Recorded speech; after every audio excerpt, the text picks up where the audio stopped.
14 number y is equal a into e raised to px plus b into e raised to qx. તો બતાવો કે y2 minus કૌંસમાં p plus q કૌંસની બહાર y1 plus p into q into y is equal 0 સાબિત કરવાનું છે.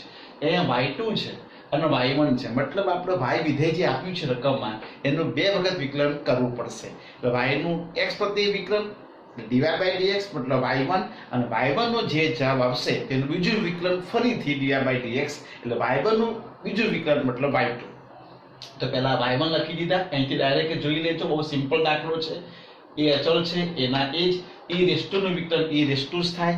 હવે કોનું બાકી રહ્યું px નું, તો d by dx of px plus b ના b અચળ e raised to qx નું વિકલન e raised to qx into કોનું qx નું, તો d by dx of qx. Therefore y1 is equal a m ના m જ e raised to px નું વિકલન p અચળ x નું 1 મતલબ p, b e raised to qx નું વિકલન q. Therefore y1 ફરીથી જોઈ લો a e raised to px p plus b e raised to qx q. આ આપણો y1. ચલો હવે y2 એટલે y1 નું ફરીથી આપણે x પ્રતિ વિકલન કરીએ. તો y2 is equal a અચળ છે e raised to px નું e raised to px, કોનું બાકી રહ્યું px નું, તો d by dx of px. p અચળ છે મતલબ a p અને e raised to px, a p અને e raised to px ગુણાકાર છે પણ a અને p અચળ છે માટે એને બહાર લઈ લીધા અને e raised to px નું વિકલન e raised to px d by dx of px.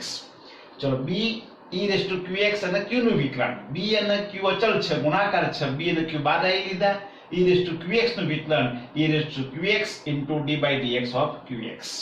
a m9 p m9 e raised to px m9 px નું વિકલન p, b m9 q m9 e raised to qx m9 qx નું વિકલન q. હવે આ વસ્તુ ગોઠવી દીધા, a p into p મતલબ p square e raised to px plus b q into q એટલે q square e raised to qx. આ આપણો જવાબ આવી ગયો y2 નો. હવે કશું કરવાનું નથી, જે રકમ હતી એમાં કિંમત જ મૂકવાની છે. આ LHS છે આપણો y2 માઈનસ કૌંસમાં p plus q કૌંસ બાર y1 plus p into q into y. y2 ની જગ્યાએ આ આપણી આખી રકમ જે આપણે શોધી હાલ બીજું વિકલન એ લખી દીધું જો આટલા સુધી, માઈનસ કૌંસમાં p plus q m ના m જ.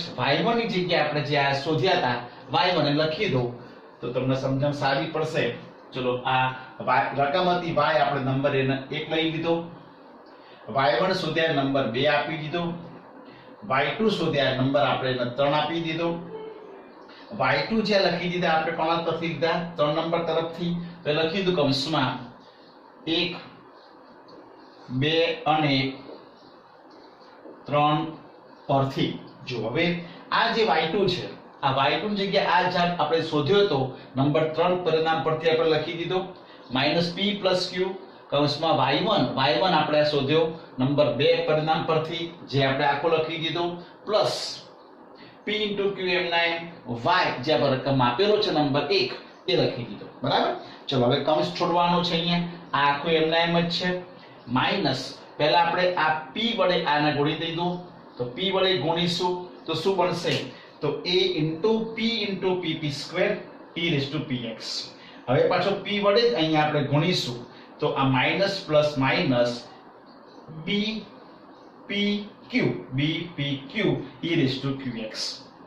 હવે આપણે q વડે એને ગુણીશું, આ જે p વડે આખા ગુણી ગયા હવે ગુણીશું આપણે q વડે, તો minus plus minus a p q e raised to px.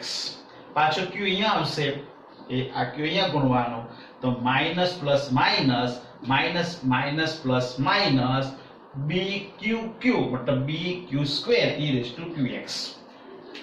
Same copy અહીંયા ગુણાકાર pq ને એના વડે ગુણવાના એટલે a pq e raised to px plus plus plus b pq e raised to qx. હવે સાદુરૂપ આપી દીધું, આપણે કર્વ છોડી દીધું. હવે આ પદ જોઈ લો a p square e raised to px, a p square e raised to px, આ માઈનસ પ્લસ ઓપોઝિટ ઉડી જશે, આ જતા રહ્યા. ચલો હવે b q square e raised to qx, આ રહ્યા જો b q square e raised to qx આ પણ જતા રહેશે. હવે માઈનસ છે b pq e raised to qx આ રહેજો plus B P Q E raise to QX, એટલે આ પણ જતું રહેશે આપણું. હવે આ વધ્યું minus A P Q E raise to PX plus A P Q E raise to PX, આ પણ જતા રહ્યા. બધું નીકળી ગયું. શું આવી ગયો? 0. તો શું જવાબ આવવાનો? તો 0. તો આ રીતે. ઓકે, ચલો હવે 15 નંબર. y is equal root x plus root ની અંદર x ની 5 ઘાત. તો y1 આપણે આ લાવવાના છે. બરાબર y1 સાબિત કરો. ચલો પહેલા તો y એટલે રૂટ x એટલે x 1/2 લખી શકાય. આ x 5 રેસ ટુ 1/2, x 1/2 આ ઘાતનો ઘાત ગુણાકાર x 5/2 થશે. ચલો પહેલું વિકલન કરીએ. y ના વિકલન y1 ઘાત આગળ જશે 1/2, x ની ઉપર જે ઘાત હતી બધી ઘાત ઓછી થશે એટલે 1/2 x 1/2 -1 પ્લસ 5/2 આગળ x 5/2 -1 y1 1/2 x 1/2 -1 એટલે -1/2 5/2 x 5/2 -1 લસા લીધો 2, 5 - 2 ભાગ્યા 2 એટલે 3/3. આ x -1/2 છે તો છેદમાં લઈ જઈએ તો 1/x 1/2 કહેવાય. આ એમના એમ જ. હવે આમાંથી લસા લઈએ તો જો આ 1/2 રૂટ x કહેવાય, આ 2 છે તો લસા આવશે 2 * રૂટ x, તો 2 * રૂટ x લસા આવી ગયો. અહીંયા 1 + 5, અહીંયા આ 2 જતા રહેશે લસાનો એટલે x 1/2 એના સાથે ગુણાશે. આધાર સરખો, ઘાતકોનો સરવાળો 3/2 + 1/2 એટલે 4/2 મતલબ 2, તો 5x² આ આપણો માગેલો આન્સર.